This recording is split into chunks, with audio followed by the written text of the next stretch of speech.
Hey everyone, this is going to be your Sunday video report. A little late today because I wanted to do some little in-depth research for the Rams Lions, which is going to be your free pick. I want to talk about the side and the total today.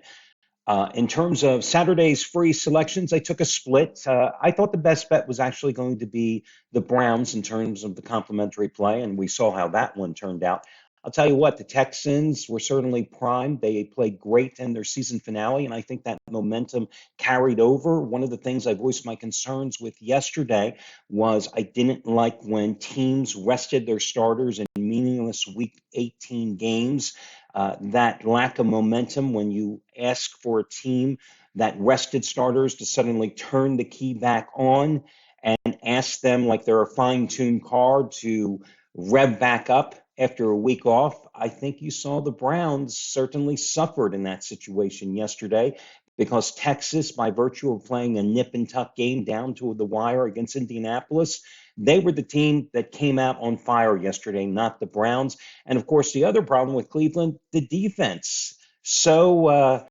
Complimented all through the season. The Browns defense was taken to task yesterday by Houston. Great offensive game plan by the Texans in the first half. Then, of course, you had the Kansas City game. I won with the Chiefs last night. But listen, if anybody thinks that the Chiefs are back, you are sorely mistaken. The Dolphins, as they have done all season long, simply played lousy ball against a 500 or better team. But the Chiefs, they did what they had to do to win. It'll be interesting to see what happens in their next game. But this is not the Chiefs of last year or the year before. That offense is still certainly struggling. So, in terms of the complementary plays in the NFL over the past 12 plus weeks, I'm on a 43, 22, and 1 roll as we look forward to this Sunday card. My best bet yesterday, I had turned to college basketball, where I was going for basketball winner number 20 out of 29 in terms of top rated 15 dime releases. I went with Colorado at home. When I released the play, they were 9.5. Then they went to 10, eventually went up to 11.5. Didn't matter. Colorado, even though USC, their opponent, was on the road and USC was minus three starters, USC just beat the hell out of Colorado in the first half of that game. Now, Colorado came back, played much better in the second half, but never could extend that margin. They ended up winning by 10. It doesn't matter. I'm taking it as a loss because that's the way it goes. But, hey, 20 out of 29, I can live with that. Every now and then you're going to lose. So with that being said, my best bet today happens to be the Cowboys-Packers game. And let brings us to the game between the Lions and the Rams, which I read is going to be a matchup, first time ever in playoff history, where former quarterbacks, starting quarterbacks of opposing teams are now going to face each other. They, of course, being Jared Goff and Matthew Stafford.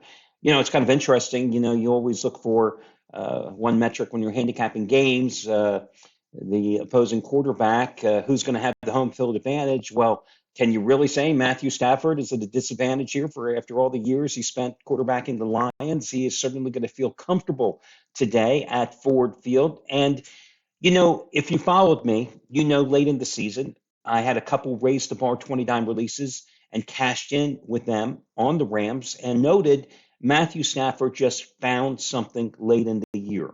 And that something was not necessarily how well he played, and I'll get to his numbers. But what happened is that the Rams and Stafford found a ground game. Kyron Williams, just the final 7 games, and remember, neither he or Stafford played in the regular season finale against the 49ers. But Williams, the final 7 games of the season, 846 yards rushing, averaged 6 yards per carry. That was 141 yards per game. And Sean McVay is no dummy. When they had their greatest season, they had a strong ground game. Well, suddenly they had another strong ground game. And it coincided with the return of Cooper Kupp to full health. And suddenly you had Kupp and Nakua. Stafford had a ground game to give him support. And you look at Stafford's numbers in his final 6 games that he played. He averaged 284 yards passing, 15 touchdowns, 3 interceptions, hitting at a 67.5% clip. And that's the offense that I don't think the Lions are going to be able to stop today.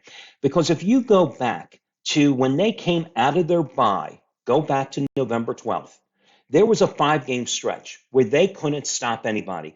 One at, I was going to say San Diego, one at the LA Chargers, but gave up 38 points in that 41-38 win. Gave up 26 points to the Bears, gave up 29 points, what was it, Thanksgiving Day when the Packers beat them, gave up 28 points to the Saints, gave up 28 points to the Bears and a loss. Now, sure, they improved marginally in the final 4 games of the season. Held the Broncos, big deal, to 17 points. Held the Vikings to 24 points and 20 points in 2 of their final 3 games. But you and I were probably available to quarterback the Vikings in those games. Their best game in the final 9 games of the season was the game that they held the Cowboys to 20 points and that controversial call and lost the game in Dallas. So that was the best game in their final 9 games of the season defensively. This is not a good defensive team. The other thing is, you look at Jared Goff and you go, is he the guy that's going to throw 3 interceptions? He's just kind of guy going to have 3 fumbles. He's going to need a strong ground game, which he got most of the season from Jamar Gibbs and David Montgomery in order to be successful. But also what makes him successful is he has a strong passing attack.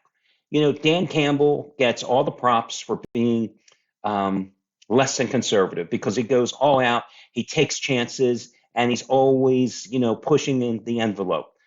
Last week, he pushed the envelope just a little bit too far. And a meaningless game, their number 2 receiver, tight end, the rookie Sam Laporta, suffered a knee injury. I'm going to read you what one of the Detroit Free Press sports writers wrote on Friday regarding Laporta returning from that knee injury to practice. He was wearing a massive black brace on his left knee. He jogged slowly through the receiving line in his return to practice on Friday.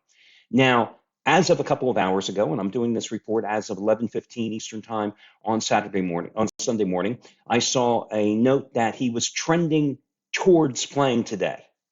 Does a guy who was wearing a massive black brace on his left knee and was jogging slowly through the receiving line on Friday's practice seem like he's going to be anywhere near, 50% today?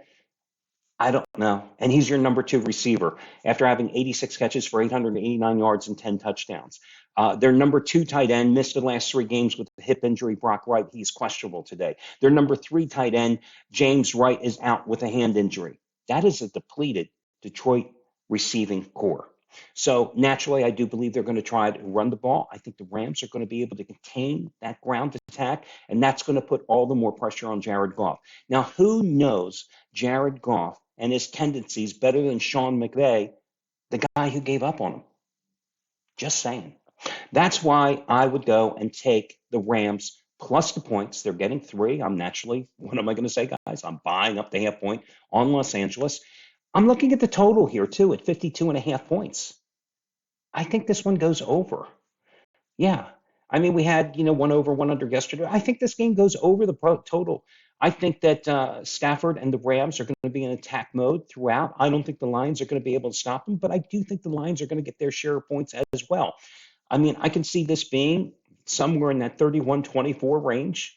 That would certainly put it over. So I like the over, but the real play here is I like the Rams, and that's the way I would look at this contest. So there you go. That's the complimentary play. I wish you well, guys, and good luck. And we'll be here tomorrow when we talk about the 2 games. It'd be interesting. Neither one of them are great games, but hey, we'll see the Eagles probably lose again. I mean, I see also now that Baker Mayfield, although he's probably going to play, he's banged up as well. So we've got 2 banged up quarterbacks in the Bucs-Eagles game, and we have a blizzard to deal with the Steelers and the Bills.